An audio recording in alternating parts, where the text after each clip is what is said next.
la Sagrada Familia Judicial Cordobesa. Primera parte. En aguijones de la historia, sepa el pueblo de Córdoba quién es quién en la Sagrada Familia Oligárquica. Escribe Juan Ignacio García Quiroga Araos de la Madrid. Años ha, cuando igual que ahora, la prensa de Córdoba todo tapaba, ocultaba por su complicidad con el poder. No les importa el periodismo, solo les importa el dinero. Un grupo de estudiantes universitarios nacionalistas se repartían un panfleto que decía: Córdoba ha caído en manos de una trenza familiar y oligárquica que el pueblo debe conocer para que sepamos quién es nuestro enemigo. Por obra y gracia del ministro del Interior, Enrique Martínez Paz, hijo, casado con Elisa Martínez de Esa, quien es prima del doctor Miguel Ángel Ferrer de Esa, este último llegó a ser gobernador en nuestra provincia. Para consumar este acomodo de parientes, se valieron del circunstancial interventor de Córdoba, general Gustavo Martínez Zuviría.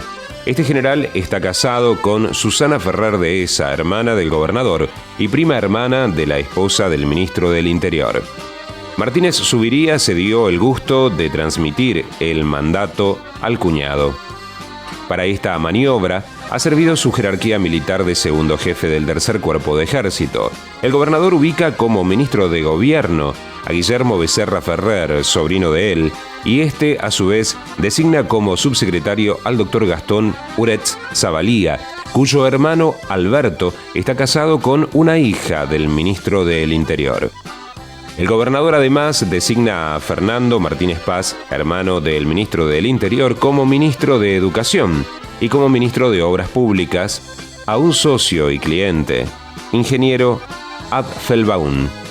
Este último siguió la política familiar y nombró director de transporte a un hermano suyo y como presidente del directorio de EPEC al ingeniero Giraudo, cuñado de Ferrer de Esa, y en el Instituto Provincial de la Vivienda fue designado interventor Palacios de Esa, primo hermano del gobernador.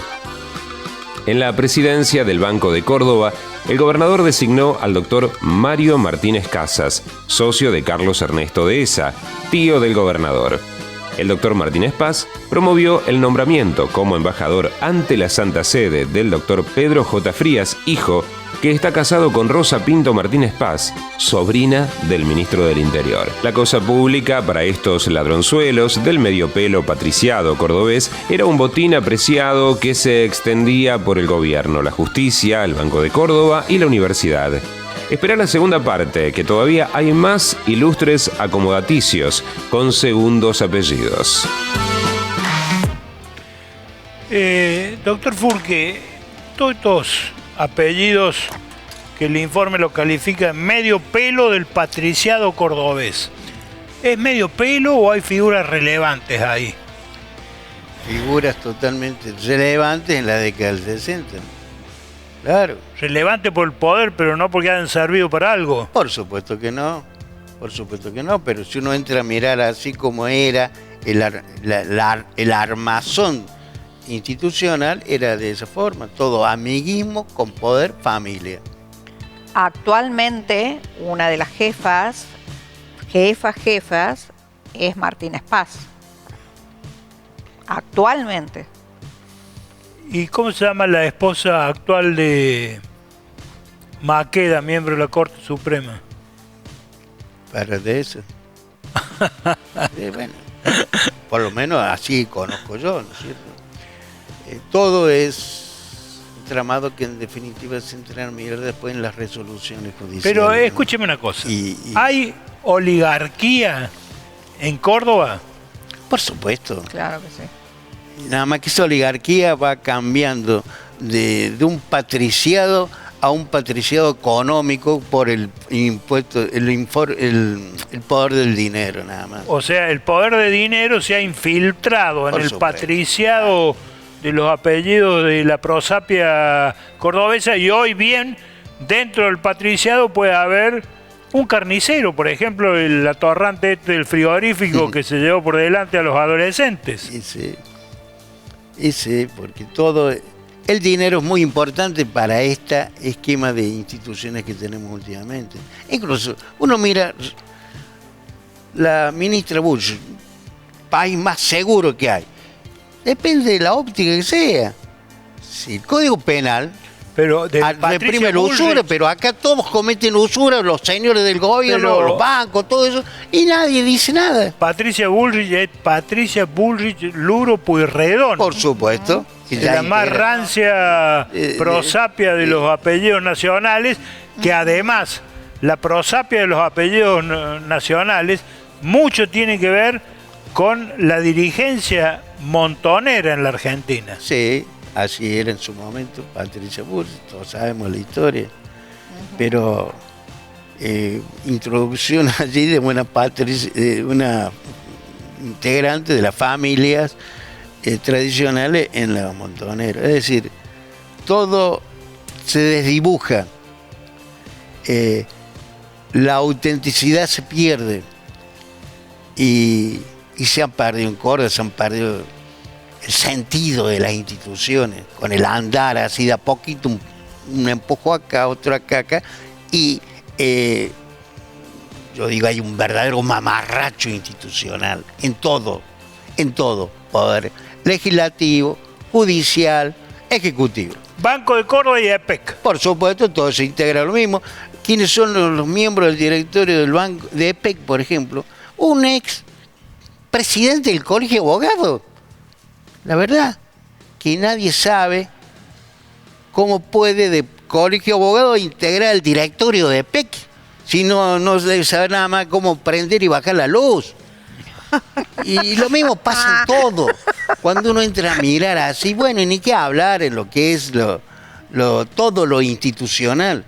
Y se han perdido los verdaderos enfoques de las cosas, porque con la publicidad que se hace a través de lo institucional, se desvían los verdaderos mensajes. Y bueno, y ahora Córdoba está pensando si va a tener o no un equipo campeón nacional, como si fuera una cosa extraordinaria, y no está pensando qué vamos a hacer con los señores, yo digo, de la transpiración, los que trabajan. No, los señores del portafolio son los que andan a la maravilla. Y andan a la maravilla porque uno va a cualquiera de estas entidades más respetables, creo que son los bancos. Los bancos cometen delitos de usura, artículo 175 bis del Código Penal. El que se aprovecha de la necesidad, ligerencia, inexperiencia de la gente, comete el delito de usura. Yo lo he denunciado muchas veces, pero acá no existe más eso en el Código Penal para esta gente. No siga denunciando más. Vamos a la segunda parte de la Sagrada Familia Oligárquica Cordobesa.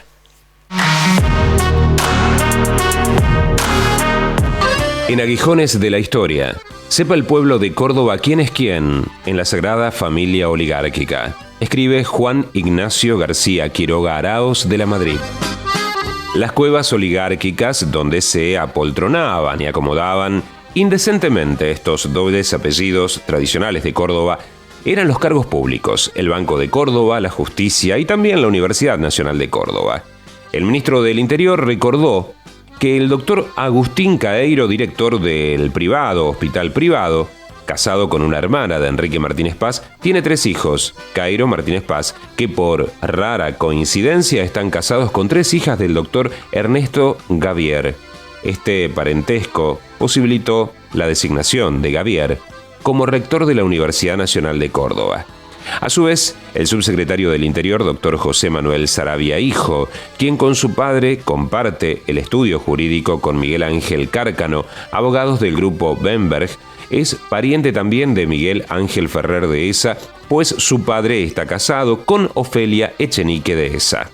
El doctor Saravia recordó a Martínez Paz que Miguel Ángel Cárcano está casado con Estela Morra, hermana del doctor Carlos Morra, designado como decano de la Facultad de Ciencias Médicas. En la Facultad de Arquitectura, Gavier nombró como decano a Marcelo Uretz Zavalía, hermano del subsecretario de Gobierno de la provincia de Córdoba. En la Facultad de Derecho, el nuevo rector designó como decano a Edgar Ferreira, casado con una prima hermana del rector Gavier, de apellido Díaz Gavier. Y para completar la nómina de los nombramientos universitarios, Enrique Martínez Paz designó a su primo, ingeniero Rafael Paz, como rector de la Universidad Nacional de Tucumán. Evidentemente, que la nómina de parientes cercanos o lejanos, sanguíneos o afines, es mucho más extensa. Hay infinidad de ellos en funciones y puestos menores que sería largo detallar, pero para muestra basta un botón. Las fuerzas del pueblo debemos enfrentar hoy más que nunca a la oligarquía que otra vez se adueña de los sectores de poder. Lo curioso de esta oligarquía cordobesa es que no le hacen asco a la cuestión ideológica. Podemos encontrar, en las cúpulas guerrilleras hubo un Ferreira, nacido en el Palacio Ferreira. O sea, podemos encontrar como Patricia Bullrich Luro Pueyrredón, montonera, y después podemos encontrar también apellidos oligárquicos que están en la ultra extrema derecha y hasta el Opus Dei. Entonces, ¿qué significa? Que el esquema oligárquico cordobés, doctor Furque, ¿no es cierto?, no le hace asco a las ideologías, sí le interesa única y exclusivamente la cuestión acomodaticia de todo el nepotismo ese distribuido en los lugares que fueron seleccionados por la oligarquía cordobesa para apropiarse. El gobierno de Córdoba, la justicia de Córdoba, provincial y federal, la Universidad Nacional, EPEC y el Banco de Córdoba. En el año 83, cuando empieza la democracia en Córdoba, había que ser muy celoso de cada paso que dar. Y por eso ese mamarracho, perdónenme, que fue la reforma de la Constitución en el 87, con grandes normativas que no se pueden negar, porque ahí sí se puso los derechos de la mujer, de la niñez, de la ancianidad, pero el mamarracho en lo que hizo el esquema de institucional político. ¿Y qué se cambió? No solamente se puso el 101, ¿no es cierto?, para ser reelecto el gobernador en contra de la historia de Córdoba, sino que allí se cambió el sistema de nombramiento de los jueces. Hasta ese entonces podía haber desprolijidades, no, pero existía la terna. El gobernador debía proponer una terna de cada juez. Y ahí se cambió y el gobernador nombra y el cuerpo colegiado solamente presta el acuerdo. Y aparece aquello que en los hechos existe. Yo te nombré o vos vas a nombrar a fulano de tal. Y ha existido así.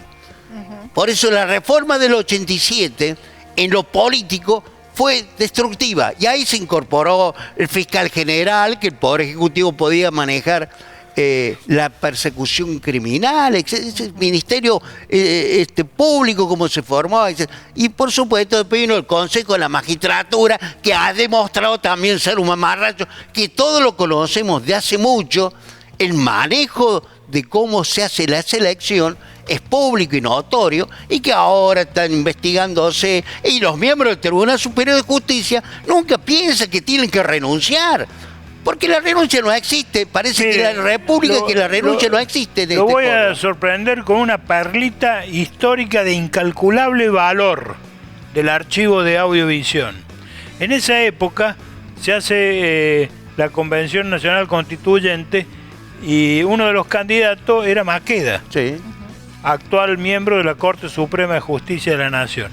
En ese momento en Audiovisión convocamos a un debate a dos constitucionalistas, Maqueda por el Partido Justicialista y Hernández, Antonio José María Hernández por el Partido Radical.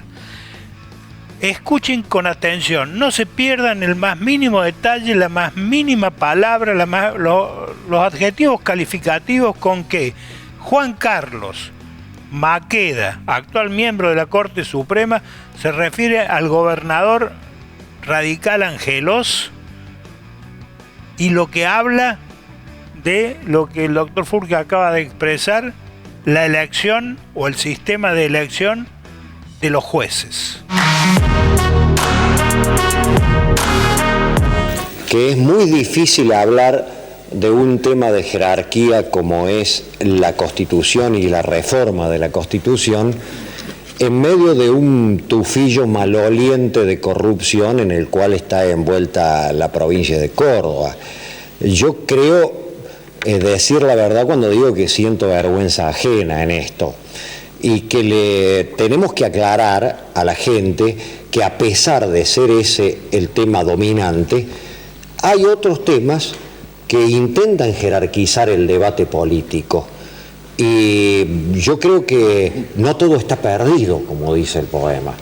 La Constitución se ha hecho eco de las demandas de ética de la sociedad, o por lo menos la reforma constitucional intenta hacerse eco de la demanda ética que tiene la sociedad. Y ha visto que este sistema o procedimiento que eligieron los constituyentes de 1853 para seleccionar y promover a los jueces o para removerlos, que era un sistema por el cual el presidente presenta un candidato ante el Senado y el Senado le da acuerdo, o para removerlo, que era el viejo y pesado mecanismo del juicio político, son sistemas que no sirven como un elemento de control veraz para una selección eficiente de magistrados que estén a la altura de las circunstancias en una justicia rápida y en una justicia,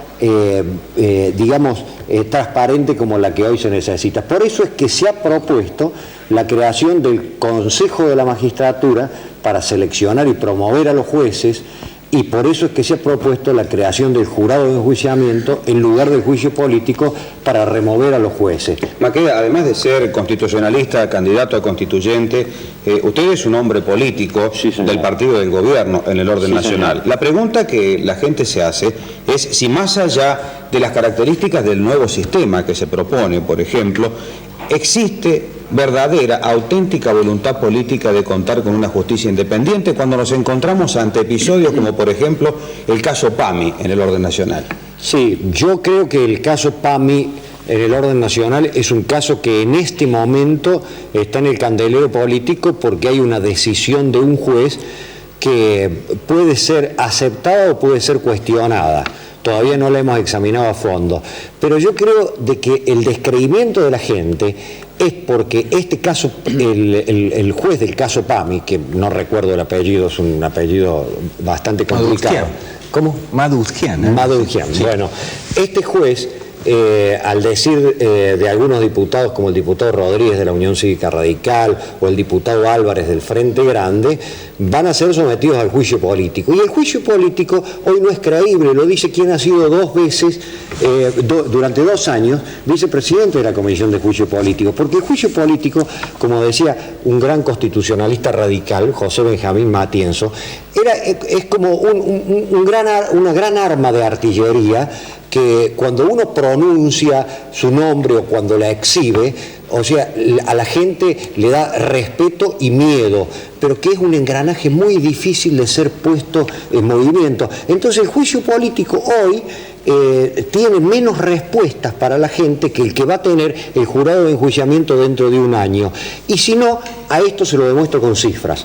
Desde 1853 hasta 1990, la Cámara de Diputados acusó 11 veces ante el Senado a jueces por juicio político. Desde 1990 hasta hoy, acusó 8 veces. ¿Eso quiere decir que hay más corruptos? No. Quiere decir que los medios de difusión, la dinámica actual, la exigencia de la gente, la publicidad de los actos de gobierno nos van acostumbrando a que los hechos o las anomalías producidas en el ámbito de la justicia salgan a luz y que el mecanismo del juicio político es absolutamente insuficiente. Por eso también vamos a reformar la Constitución. Le falta la última parte de la encuesta de la estadística. Claro. Los últimos años no ha ido nadie a juicio político, prácticamente nadie, cada vez menos. Cada vez menos, los juicios políticos no han sido... La institución república no se ha desarrollado debidamente ni a nivel provincial ni nacional desde el 83, hay que hacer las cosas como son. Y por eso que llegamos a la realidad actual, ¿no? Cuando se crea el Consejo de la Magistratura, por ejemplo, para el nombramiento, se pone, ¿quiénes van a integrar ese Consejo? Primero, abogados, profesores de la universidad. No, la gente es la que tiene que elegir en definitivo a los jueces, indirectamente, a través de los legisladores o directamente. Pero no como terminó siendo aquí en Córdoba, y termina un mamarracho, perdón la expresión, porque todos sabemos lo que son los manoseos del nombramiento de los jueces, que ahora ha hecho público y están ahí acusando uno que habría deslizado algunas preguntas a ciertas personas directamente vinculadas a ellos, pero en vez de decir el Tribunal Superior que estamos haciendo algo que no corresponde, y para eso tenemos que reconocer. ¿Y cómo se reconoce? Con la renuncia. ¿O es que no? Porque voy a perder la ganga que es la enormidad del sueldazo que tienen los miembros del Tribunal Superior de Justicia. Hay cosas que son de sentido común. Esos sueldos del Poder Judicial es una muestra que esto no sirve. No es porque lo ha distanciado del pueblo. Los jueces, cuando yo lo he dicho muchas veces, le dan los nombres, le dan una caja y adentro una largavista para que mire dónde hay alguien. Porque no hablan más con la gente, empiezan a vivir en los barrios privados. Antes, los jueces vivían con la gente en los barrios, Alta Córdoba, Nueva Córdoba, qué sé yo. Algunos alquilaban, nosotros tenían los mismos problemas que todos. Pero cuando el sueldo ese se distanció de lo que debe ser, y nadie le pone freno. Pero Maqueda, hoy miembro de la Corte Suprema, dice allí, en un programa aquí, en estos estudios, en este mismo lugar, en los estudios de Audiovisión, refiriéndose al gobierno radical que existía en ese momento en Córdoba. A nivel nacional estaba Menem y a nivel provincial estaba Angelos, el tufillo maloliente de corrupción que hay en Córdoba. Sí, ya en Córdoba ya había, en esa época ya... Pero ya se estaba... mantiene hasta el día de hoy ese tufillo maloliente de corrupción. Pero por supuesto, total. De acá empezaron unos... Y la pregunta sería, doctor Juan Carlos Maqueda, miembro de la Corte Suprema, que está pronto a retirarse. Esperamos que cuando se retire y vuelva a Córdoba, nos venga a visitar nuevamente. ¿Qué hizo usted para eliminar el tufillo maloliente de la corrupción en Córdoba desde hace 40 años a la fecha? El Consejo de la Magistratura entonces no sirve para el juicio político. Tampoco sirve ni para destituir ni para nombrar jueces. Hay que hacer las cosas como son.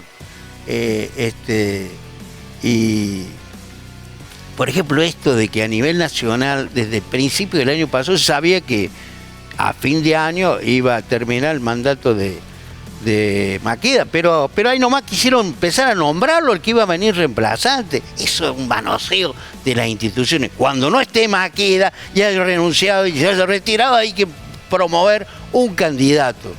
Pero no, aquí las instituciones se manejan a piacere y sin conocerla, porque nadie lee lo que dice la Constitución. ¿Cómo pasa en todo? Hagamos unas aclaraciones para el público. El Consejo de la Magistratura, según su página oficial, es un órgano permanente del Poder Judicial y tiene como sus funciones, mediante la última modificación de la reforma del año 1994, seleccionar mediante concursos públicos los postulantes a las magistraturas inferiores, emitir propuestas en ternas vinculantes, ejercer facultades disciplinarias entre aquellos magistrados que no se comporten con la moral correspondiente, y dice, decidir la apertura del procedimiento de remoción de magistrados, en su caso, ordenar su suspensión y formular la acusación correspondiente. Porque a veces por ahí se habla mucho del Consejo de la Magistratura, pero la gente en general no sabe para qué sirve. Y en este caso es un ente regulador de la moral de los jueces y fiscales. Yo creo que sí sabe, yo creo... Cumple. Yo Eso creo no es así. que Bueno, juez sí sabe fue para parte qué del sirve, Consejo y de no la... sirve para ¿Luis nada. Juez fue parte del Consejo de la Magistratura o quiso ser parte del Consejo de la Magistratura? ¿Cómo? Luis Juez, ¿o no? Sí, pero no En la se época- cumple. No es verdad que se elige por concurso, por esto, no sé, no es verdad.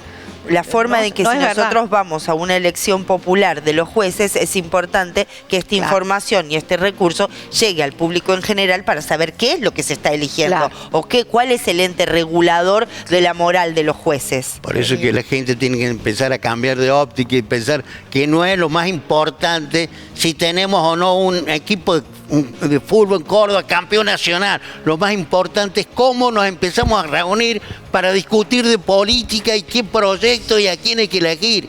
Eso es lo más importante de esta sociedad que ha perdido su forma de ser. La democracia hay que lograrla, pero hay que mantenerla integrada permanentemente, no destruirla como se le ha hecho acá. En Córdoba no se discute ya de política. Si usted agarra los votos, votos que votaban en lista completa, no completa. ¿Qué cordobés sabía dónde iba cada uno de los candidatos? Esa es la verdad. Acá estaba Schiaretti, me acuerdo. Acá estaba Gutiérrez. No sé si se promovía algún otro, pero nadie sabía que acá estaba el hijo de Gutiérrez, candidato al Parla Sur. Parla Sur. Algo o sea, estaba Gutiérrez y el hijo. ¿En qué reunión política se discutió para elegirlo, no ponerlo, no nominarlo?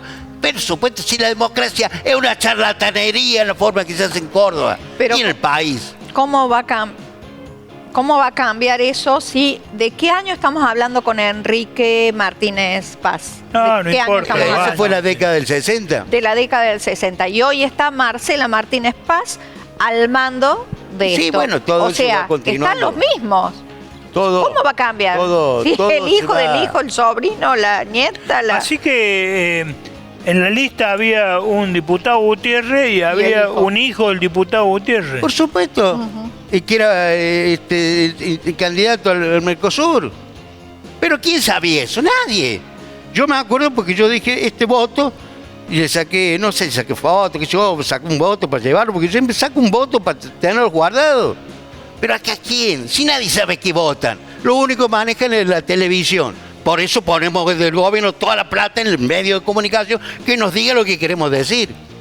Y por eso a nadie le explican cómo se desarrolla todo el sistema político. Ahora usted, Furque, ¿no hay canal de televisión, radio de Córdoba que no esté ya fogoneando la gran festichola? La gran festichola se viene el domingo. El domingo hay posibilidad de que un equipo de Córdoba salga campeón de fútbol. ¿Está claro?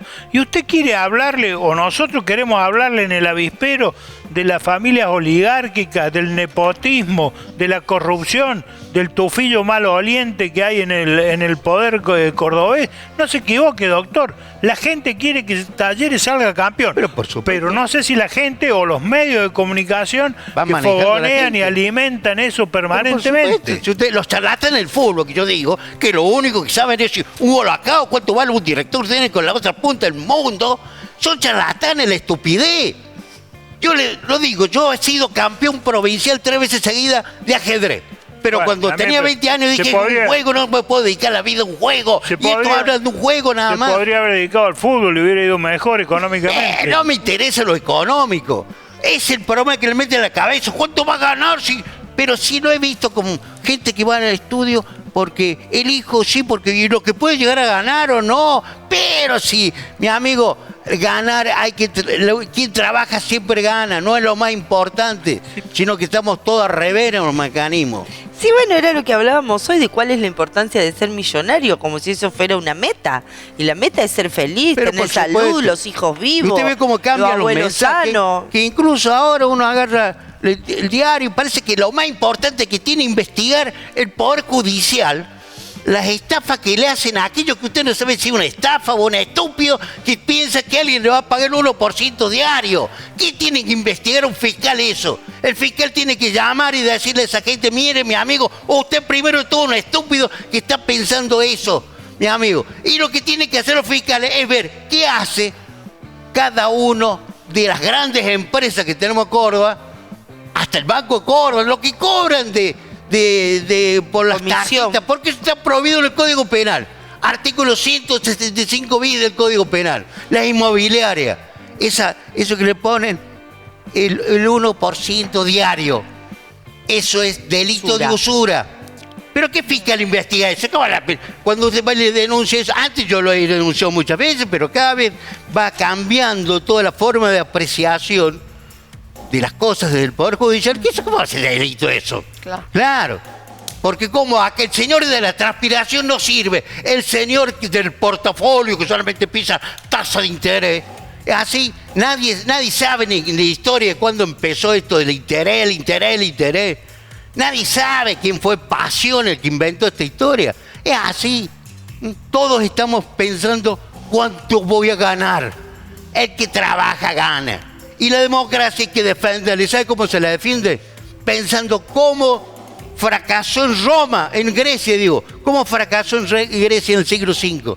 Entonces tomaron recaudo para que no fracase acá, pero nunca se tomó eso. Y por eso Sócrates, está el mensaje allá, no, las cosas que escribió Platón, los que se dedican a la política son mangue vivo que viven del trabajo ajeno. Así es. Ya en aquel momento se vio el deterioro de la democracia. ¿Y usted 500 personas juzgaron a Sócrates. Furge, ¿usted cree que una democracia sin esclavos funciona? Porque esa democracia funcionaba muy bien, pero en base a la esclavitud también, ¿no? Sí, mire, Grecia es la primera oportunidad que se toman las sociedades organizadas en decir cómo hacemos para tener una relación directa con los gobernantes. Está bien, horizontal. Por supuesto, la del pueblo. esclavitud que viene de muchos tiempos atrás, y es otro análisis que podemos hacer, por supuesto, como la esclavitud ha existido y uno va ahora a Inglaterra, ¿no es cierto? Y nadie sabe de cómo fue la brutalidad de Inglaterra y Francia, ¿no es cierto?, con los esclavos en el siglo XVII, XVIII. Esa vergüenza, por supuesto, nadie piensa en eso. Nadie piensa, porque usted ve Nantes.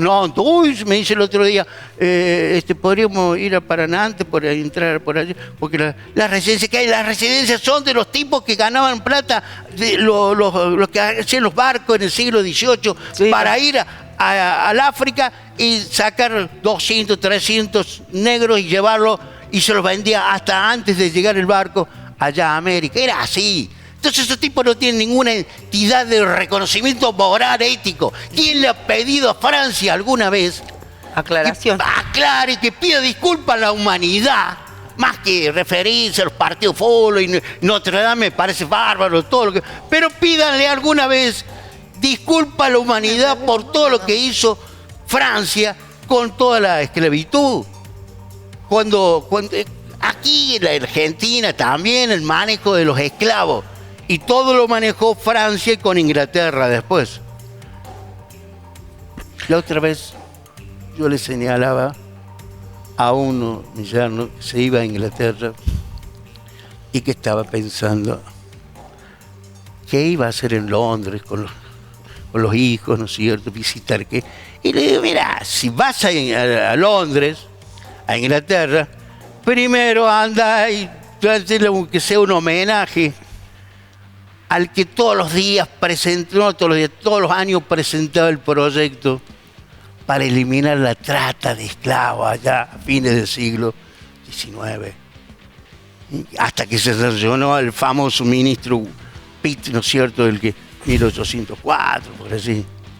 Porque terminar la verdadera vergüenza que era Inglaterra, y uno habla de Inglaterra, pero la Inglaterra es la que con Francia termina organizando toda la peor circunstancia que han tenido en el último milenio en la humanidad, que es la trata de esclavos. Sí. Inglaterra, Bélgica y Francia, ¿no? Allá han una sido vez los grandes explotadores de África. Escribí algo referente de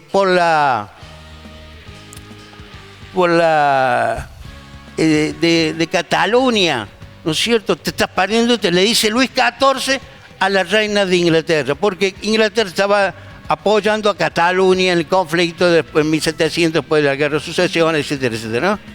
Y por la bagatela, así era la expresión, de Cataluña, esa porquería de defender ahí, está perdiendo usted esto que estoy ofreciendo, que es participar en el negocio negrero de Luis XIV, que ya tenía parte también en las historias de la compañía de India que se había formado en el siglo XVIII. Y todo eso está escrito y nunca se pidió disculpa desde Francia. Tómese un sorbo de agua, doctor, porque el tema de la esclavitud lo ha puesto fuera de juego.